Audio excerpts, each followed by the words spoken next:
election office by the numbers to give you a sense of how many people work in our office. And the biggest thing is we have the same amount of people in our office that we had 15 years ago. And yet the population with voter registration has doubled. We have rely a lot on temporaries, and it's usually the kind of thing where you don't need 10 people, or probably one person for 10 hours, you need 10 people for 1 hour. And then you redeploy them for another thing and kind of move them all around. But anyway, it gets set for some of the numbers there. But on the next page, if you turn, I showed there's a little map. And that was what I thought would be the biggest takeaway.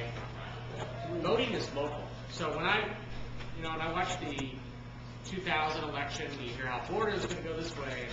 And I guess I never really thought that it comes down to county by county. And in Kansas, there are 105 counties. And while elections are ran by law and by standards that the Secretary of State's office lays out, they really are kind of ran 105 different ways. I mean, there's some subtleties in each county. And so, if you look there and you see all the red and all the blue, that was from the 2008 election. And you see that actually, county by county, John McCain won basically 3 times as many counties as Barack Obama did. And if you put the NFL cities, if you were to overlay that, the large cities, you'd see that's really where the blues are. So basically, you kind of have an urban-rural thing going on in the country, where urban votes Democrat, rural votes Republican. And so then you look at Johnson County, and Johnson County actually is bigger than Kansas City, Missouri. Johnson County election office serves more voters than any other office in the 2 states except for St. Louis. So we serve more than Jackson County, more than Kansas City, more than Central County. So we're the largest election office in that whole region. But you see that the breakdown of Republican and Democrat in Johnson County is almost half Republican. I can guarantee you that if you were to look at this 20 years from now, it will not look that way. Because as Johnson County becomes more urban, it stands to reason it will become less Republican. Just historically, if you look at that map, you would think that.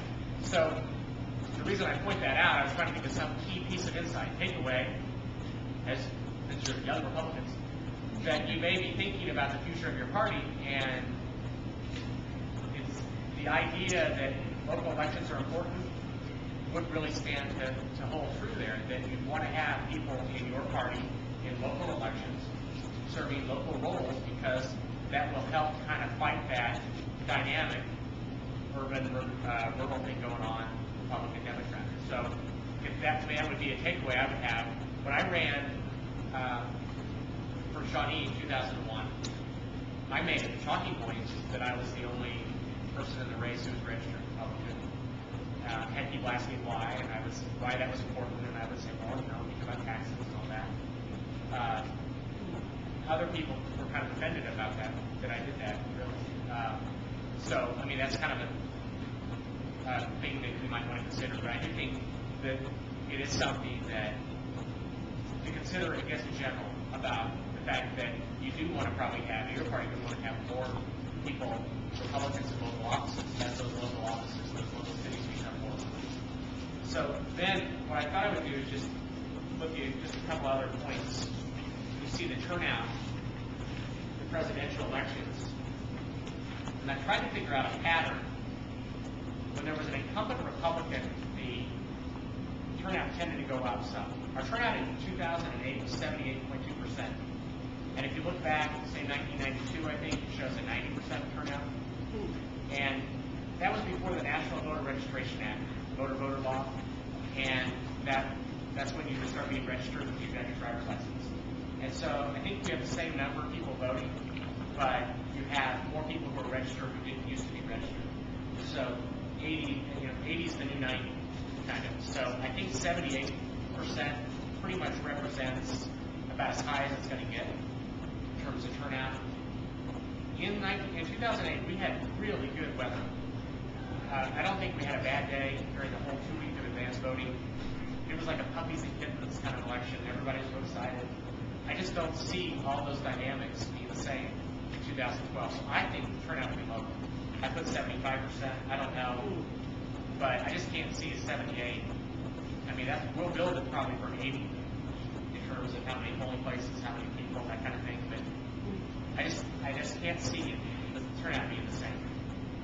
The next two slides were really just things that kind of give you some ideas of trends. I wasn't going to go over those. I was going to get a couple other things real fast. The little text messaging service. You can see, I don't know how many people know about that, 74574. And you type KS vote or vote KS and then an address, and then it'll come back to your polling place. We were the first in the country to do that, actually. Got a big kind of award for it, and now basically everybody does it. But anyway, that's a good thing, especially with polling places changed a lot. And then also, I really probably could have put these slides before. I have a question. Is there a fee for that? No, unless you have, I mean, you have to have, if your phone company charges you 10 cents or whatever per message, but as long as you have unlimited messaging. Right.